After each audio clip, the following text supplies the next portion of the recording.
Magandang balita para sa mga bangkero, boat operators at mangingisda sa probinsya ng Glan, Sarangani. Ito ay dahil kasado na ang nalalapit na mobile registration at libreng Modified Basic Safety Training o MBST ng Marina Regional Office 12.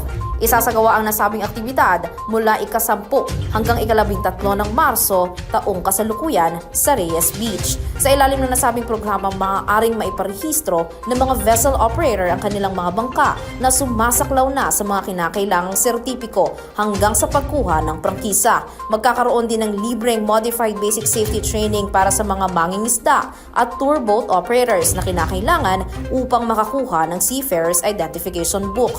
Isasagawa ang aktibidad sa pakikipagtulungan ng Philippine Coast Guard, Coast Guard Station Eastern Sarangani, Department of Environment and Natural Resources, SBPS, PAMB, at ng Glan Municipal Tourism Office.